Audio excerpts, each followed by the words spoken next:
বাংলাদেশ স্বপ্নদোষ যখন চরমে। হঠাৎ করে বাংলাদেশ ঘোষণা করে তারা গ্রেটার বাংলার পরিকল্পনাকে বাস্তবায়ন করবে, তাহলে কি হবে? বাংলাদেশের প্রথম লক্ষ্য থাকবে মিয়ানমারের রাখাইন রাজ্য। দীর্ঘদিন ধরে এটি বিদ্রোহীদের নিয়ন্ত্রণে থাকায় খুব সহজেই বাংলাদেশ এটিকে দখল করে নেবে এবং পরবর্তী লক্ষ্য ভারতের চিকেন স্নেক, এবং সেটিকে লক্ষ্য করে বাংলাদেশ চালাতে থাকবে একটানা এয়ার স্ট্রাইক, এবং করিডোরটি শুরু হওয়ায় বাংলাদেশ কয়েক ঘন্টায় সেটিকে বন্ধ করে দিতে সক্ষম হবে। এরপর সেভেন সিস্টার্সের রাজ্যগুলো ধীরে ধীরে দখল নিতে থাকবে বাংলাদেশ।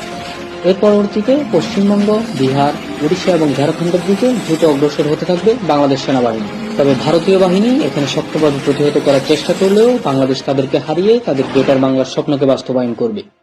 কামলা ওসমান হাদির স্বপ্নদোষেই পোস্টটা করার পরেই গুলি খেয়ে হুড়ের ঘরে।